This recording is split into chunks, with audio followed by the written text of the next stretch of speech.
ngomba ndababwira nubwira sibyo nibwiranye n'ubwami ni waza kambwira ngo urababwira nanje nkaca ndababwira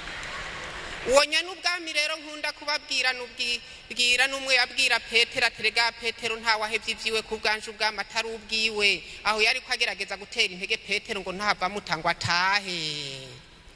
none rero mubandanira ubwo bwami kuko mwene bwari umunyabwenge bw'igita ngazagiye kuzogwiza ubwiza kubazi nucwe ubwibona babwira nubwira ati bwicaremwe kuko mwabwizeye cyane mukiri mwiza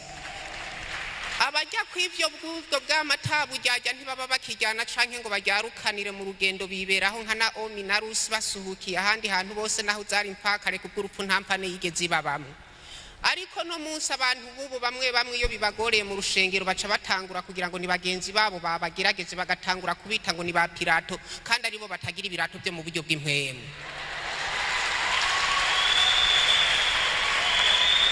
iby'urukundo byo byamaze kuba ukundi hari n'urugusigaye ugeramo kumva batanguye kwivugisha amajambo ngo no munsi twasumye kire nawe kubikora ko bikanka ugatangura kwihenduza ngo ibanze nze ndabuhwanize kandi ubugomba no guhwera ndababari upapa wacu dukorera ranku wanku wundi upapa rero ndababwira nubwira si papa w'Iroma novuga ko ari papa se wa papa numwe yazana inama mu bakuru bo mwijuru ikababera gakura maze bakijajaniwe jambo w'Imana ati ndamanuka bamanika ariko ndabakize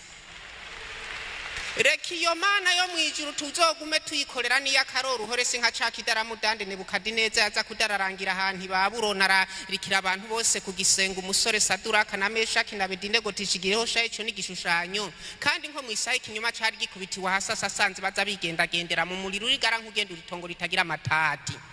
aho iryo tongo ndakubarira n'umutima wawe mugenzi Nebukadineza ngo yaciye atangara bimutera gutabaza ati rero ntabariza ko kuva ku mukuru no ku tatayindi mana yo gusengwa atari imana ya Saduraka na Meshaki na Abedinego ngiriye umwana hi Babuloni nawe ndazi ko ari imana yakugiriye nk'ivyo nta woba waraciye aho bacereze ngo bagucakire banakwice iyo mana itazi gukangwa na biracice ikabagucishamwo yivugire ngo ame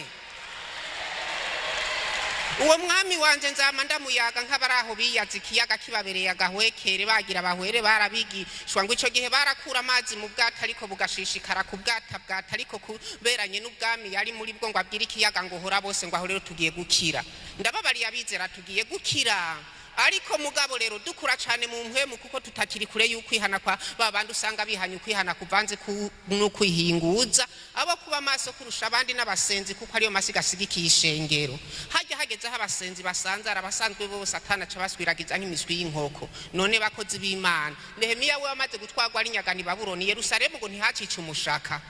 haracica umushaka nk'uko ishengero risanze ari abasenzi bamaze kuba abasezi cyangwa abasenzi nta kindi kiba gisigaye atari uko Satani asigara yihaya ngo twarahuye ndabahumya amaso ahahora indirimbo hasigaye ibihari mbere hari naho bahapfa guhambana umuhinga n'ugukorera iyo mana yo mwijuru nayo ikikorera imitwaro yiwe kuko ari umuriro utongora itabiye umuntu atabutungane witura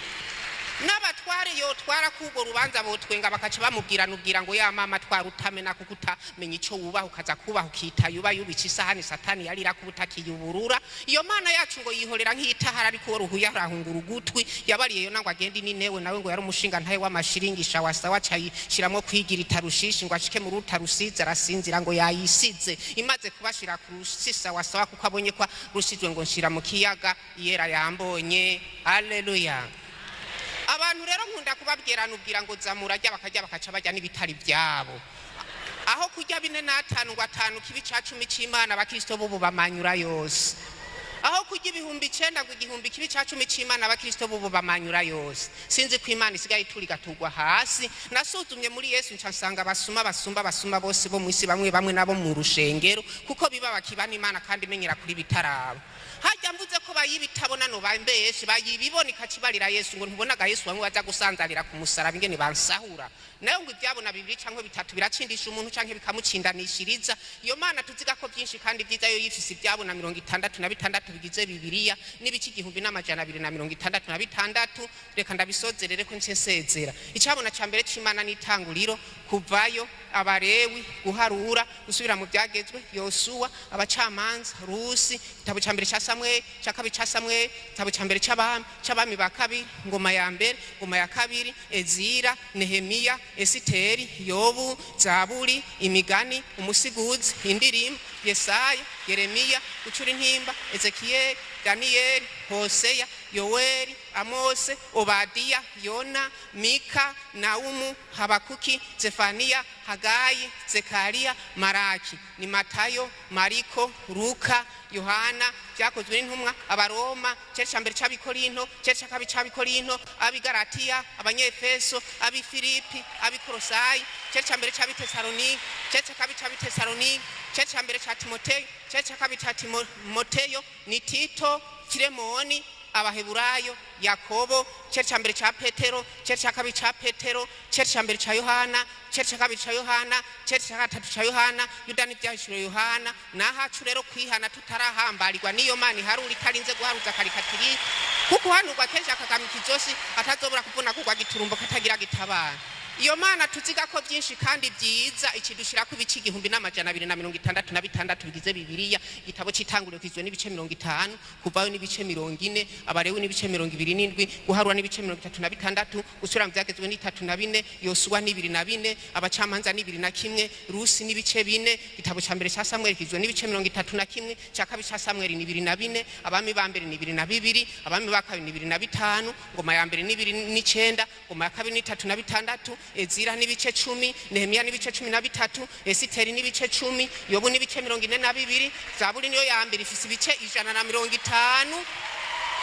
haca haza Imigani ibice 31, Umusiguzi n'ibice 12, Indirimbo n'ibice 8, Yesaya n'ibice 66, Yeremiya n'ibice 52, Gucura intimba n'ibice 5, Ezekiyeli n'ibice 48, Daniyeli n'ibice 12, Hosea n'ibice 14, Yoweri n'ibice 3, Amose n'ibice 9, Obadiya yaranditse nta gice na kimwe yashikanye. Urumva ko abavugishwa n'Imana na kera bamwe basumbana mu ibango, uhuye n'umuntu agusumba mu ibango ntuzocitare. Haca haza Yona ibice 4, Mika ni 7, Naumu ni 3, Habakuki ni 3, Hagayi ni 2, Zefaniya ni 3, Zekariya ni 14, Maraki ni ibice 4, Matayo ni ibice 28, Mariko ni ibice 16, Luka ni 24,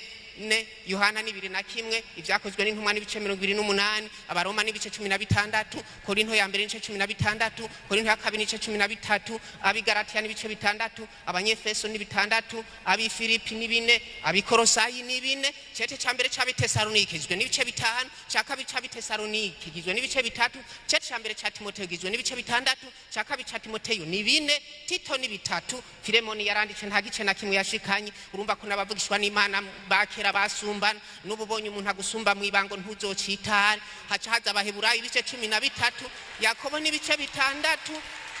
cete ca mbere ca Petero kigizwe n'ibice 5, ca kabiri ca Petero ni 3, cete ca mbere ca Yohana ni 5, ica kabiri ni ca gatatu nawe nyene nta gice na kimwe yashikanye. Igitabo gikurikirana n'igihereza Bibiliya ni ca Yuda, Yuda nawe nyene nta gice na kimwe yashikanye. Ntuzocitara ubonye umuntu agusumba mu ibango. Igitabo gihereza Bibiliya ni cy'ivyahishuro Yohana gifise ibice 22. Muze muransengera kugira Satani ntazasenyagure. Imana ibaheze.